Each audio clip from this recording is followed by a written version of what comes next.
This episode that I filmed with Ralph Senensky was done about a few weeks before he passed away, and I am happy to present it to you now and hope you enjoy this final interview with Ralph Senensky. I know there was another story we had talked about you sharing from another show you did. That's the one from Breaking Point? I think so, yeah. That's good, but I have a better Breaking Point story. Okay. About a successful young man who was blinded and ends up returning to the practice of medicine as a blind doctor based on true cases. Wow. It's a great, great story with a lot of outside stuff. I mean, I literally went to Guide Dog for the Blind in San Rafael, California, across the bay from San Francisco, where they train guide dogs and train people. And I went there. Went over to just interview them to get some information for Gene Holloway, and they were starting a class. So I went to class for a week, and I take shorthand. Huh. Called Gene. I would go to class, go and get all the information in the class, and then call Gene at night, literally talk for an hour and a half. And what started off was just, well, maybe we'll get something that can help, became a full act of the show. I'm not familiar with that show. Oh, it's wonderful. It was just one of the great, great, great shows that I mean, I did just three, but there were others. They were George Lefferts, he midway through he left and he just stayed on as exec producer. But he just was after stories that the network said as a rule we're not doing. I didn't know whether George Lefferts had this thing about blind doctors who had been born sighted, whether that was a topic that he knew of and turned over to Gene Holloway to write, or whether Gene came up with it and brought it in. But she ended up doing it, and Gene interviewed, I don't know, 6, 8, or 10 by around the country doctors, got all of their stories, and then made a composite story of this character who was played by Brad Tillman. He's a wonderful actor. Again, it should have been a was big star, but major talent. I was going to be shooting it in January. Gene Holloway was writing it, and Gene was one of those writers. Most writers get the assignment and go home and write it. And many times the producer has trouble even contacting him. Gene was the opposite. Gene, when she got an assignment, she moved in and she had an office right next to the producer, and she wrote where she wrote. And somehow I was just around and involved, although I had done the first Breaking Point earlier.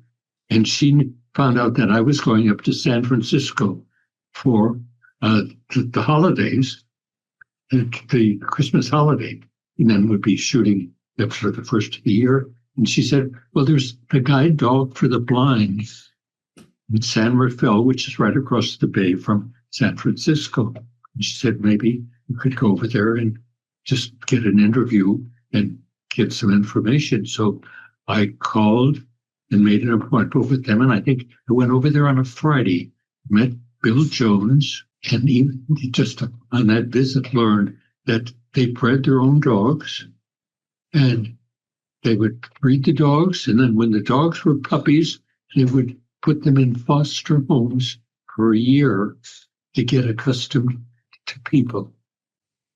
Then after they get accustomed to people, then they're brought back to the guide dog place where they are trained.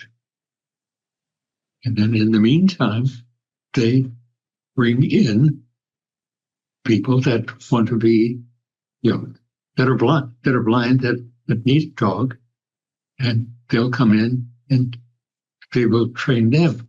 Well, I was there on Friday, and they told me that they were starting a new class for blind people the following Monday. So I went to school there for a week. And attended all the classes, shorthand, made all the notes, would call Jean at night and give them to her. And watched the exercise. One I remember, and when we filmed it, I was thinking, wouldn't it be great if we could go back to the guide dog place and film it there? But of course, we couldn't.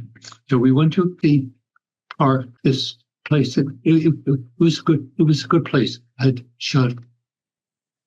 Later, I would shoot Star Trek up there. I mean, great location. But there was one open space. It was like a road, but it was almost a dirt road, but a wide one, where the class would line up, lock arms, and then walk fast. The whole point is to get a feeling of moving rapidly.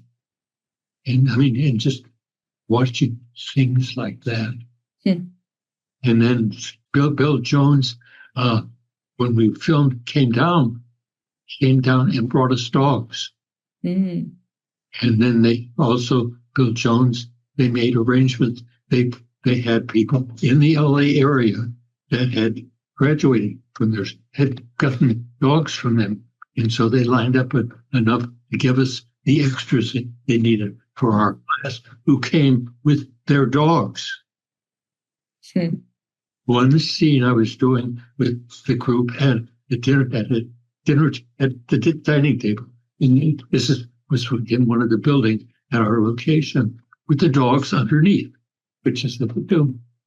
And I said, don't just chatter. No, just talk to yourself. One line that you can hear it, but I wish you could hear it more, even louder, because one of the men eating said, "Oh, I see these are carrots. I understand they're good for your eyes." You know, they say the carrots are good for your eyes. Playwright can't write a better line than that. It's great.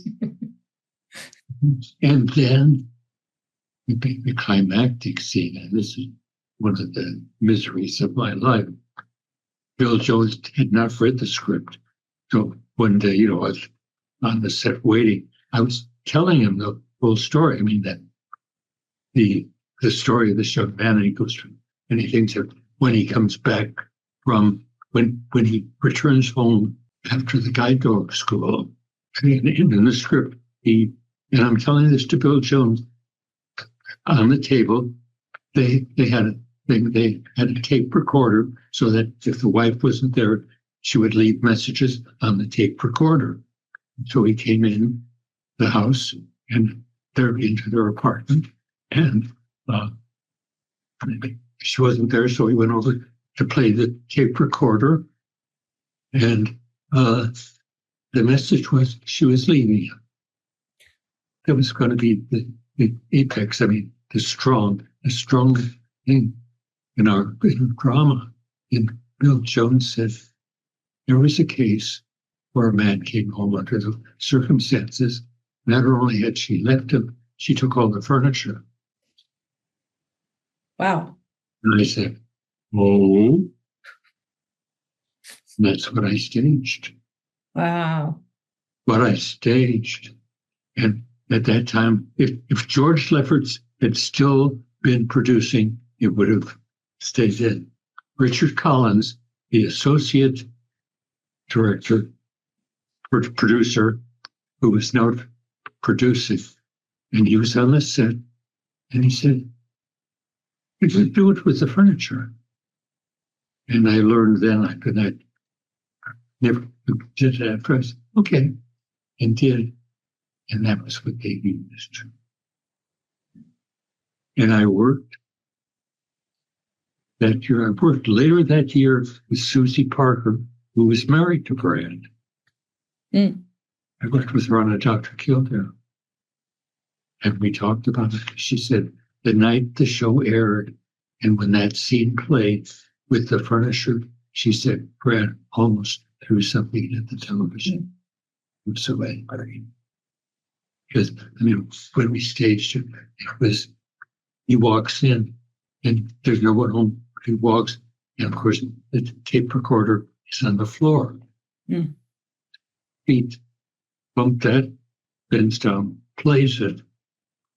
And of course, he moves with his dog out to the balcony, and he's going to jump off. The dog jumps on him and won't let him. So he in the story, so he was a doctor, and then he was a doctor in an auto accident. He was blind. Okay.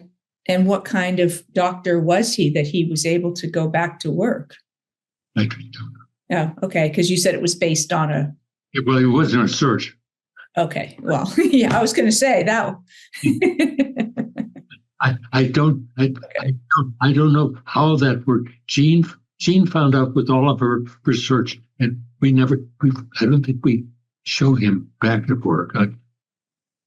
But I don't know how they did it, but they do it. So with a story like that, had she done some research and pitched that story based on having heard a real story, or was it a concept that when she researched, she found out there was a real case of that? Oh, she started writing it because she learned that in the country that there were several blind doctors who had been born sighted. I think both men and women. And she just got their names and contacted them and interviewed them. But it was just how she stumbled on it, I don't know. But somehow she learned that there was a group of them, and not a group together. Right. That there were several of them. And so she just interviewed all of them. She was on it a long time. Huh. And so the dog that you used for the actual filming was one of the actual guide dogs that they had trained? The guide dog for Brad was the guide dogs for the people in the city who had gotten their dogs from them. They came with their own dogs. Okay. So we just had to get the dog for Brad, and then we had to get some extra dogs because there were scenes of our trainer. In other words, I don't remember if a trainer came down, just Brad and Bill Jones and the dogs, but I cast Don Handler, who's a friend, an actor. He was the trainer. And so I had, when we were showing scenes of the dogs being trained, he was the one walking with the dogs and training them. Mm-hmm. Asked Bill Jones at one point, said, okay. He said, yeah, except your trainers walk that much, he wouldn't be that chubby. So the dog that played Brad's dog. That was one that they brought. From the guide dogs or from, okay, so. From the guide dog. Okay, and so then was Brad the one that sort of directed the dog? Because there's always, whenever we worked with dogs, it was always the trainer wrangler who would give the dog directions in the scene. So was. Well, but mostly, of course, it was the dog on leash. Uh-huh. There was a scene at the end where and we had a trainer, we had somebody talking to him because there was a scene where Brad was going to jump over and the dog leaps up, knocks him down, and then starts to lick his face. Mm. Or get him to lick his face. He had to put chocolate on it. It was on the upstage face, not the cheek. Uh-huh. I often, when I'm watching TV or movies where there's a dog, I'm aware often how the dog's focus is like slightly off, like the dog is looking where the trainer is waiting for its next cue. had that. But they're wonderful. Yeah, The way they are trained, they're remarkable. they are. All right. Well, it's been fun as always. Yes, thank you. Thank you. Thank you.